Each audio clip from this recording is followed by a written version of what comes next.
नमस्कार। आज म तपाईहरुलाई घर निर्माण गर्दा प्रयोग हुने फुटिङहरु अर्थात जसलाई हामी हातेपाइले भन्छौं त्यसको प्रकारहरु र कुन अवस्थामा चाहिँ कुन फुटिङ प्रयोग गरिन्छ त्यसको बारेमा जानकारी दिन गइरहेको छु। पहिलो रहेको छ प्याड फुटिङ। फुटिङको मोटाई सबै ठाउँमा बराबर भएको समान भएको फुटिङलाई हामी प्याड फुटिङ भनिन्छ, जसले चाहिँ एउटा पिलरलाई सपोर्ट गरेको हुन्छ र जुन चाहिँ स्क्वायर अथवा रेक्टेंगुलर शेपको चाहिँ हुन्छ। यो चाहिँ अलिकति राम्रो लोड बेरिङ क्यापेसिटी भएको ठाउँहरुमा र तपाईको बिल्डिङमा चाहिँ यदि कम लोड आउने रहेछ भने त्यस्तो अवस्थामा यो प्याड फुटिङ प्रयोग गरिन्छ। यसैगरी अर्को रहेको छ स्लोप फुटिङ। यो स्लोप फुटिङ हामीले देख्दै आइरहेको र धेरै प्रयोग भइरहेको फुटिङको टाइप हो, जसमा चाहिँ एउटा सर्टेन पार्ट सम्म चाहिँ समान हाइट सम्म चाहिँ फुटिङ आएको हुन्छ र त्यसको किनारहरुबाट चाहिँ सेन्टर तर्फ स्लोप पारिएको हुन्छ। यो स्लोप फुटिङले चाहिँ मोटरदेखि हेभी लोड सम्म चाहिँ बियर गर्न सक्ने हुन्छ र अलिकति इकोनोमिकल पनि भएकाले यो स्लोप फुटिङ चाहिँ अत्याधिक घरहरुमा चाहिँ प्रयोग गर्ने गरिन्छ।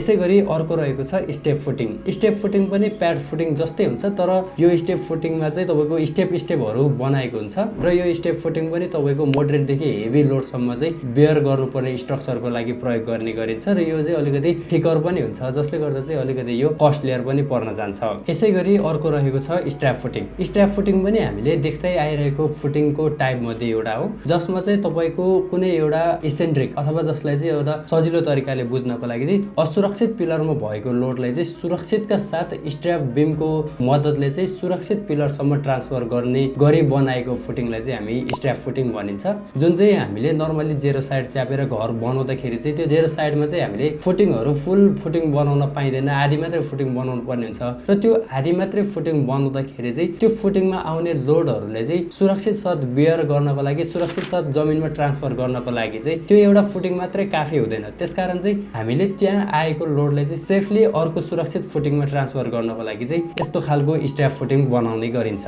यसैगरी अर्को रहेको छ कम्बाइन्ड फुटिङ। यो कम्बाइन्ड फुटिङ पनि सायद तपाईले देख्नु भएकै होला। जब हाम्रो दुईवटा पिलर चाहिँ एकदमै नजिक हुन्छ अर्थात जसको चाहिँ एउटा छुट्टा छुट्टै फुटिङ बनाउन सक्ने अवस्था छैन भने त्यस्तो अवस्थामा चाहिँ हामीले यो कम्बाइन्ड फुटिङ बनाउने गरिन्छ। एकै ठाउँमा जोडेर बनाउने यो फुटिङलाई चाहिँ कम्बाइन्ड फुटिङ भनिन्छ। यसैगरी अर्को रहेको छ म्याट फुटिङ। जब तपाईको घरमा चाहिँ अलिकति हेभी लोड आउनेवाला छ अथवा तपाईको स्ट्रक्चर चाहिँ एकदमै हेभी छ र तपाईको जग्गाको माटोको भार वहन क्षमता पनि अलि कम छ, लुज छ भने र तपाईले यदि बेसमेन्टहरु बनाउन चाहनु भएको खण्डमा चाहिँ यो म्याट फुटिङ बनाउने गरिन्छ, अर्थात यसलाई चाहिँ तपाईको र्याफ्ट फुटिङ पनि भन्ने गरिन्छ।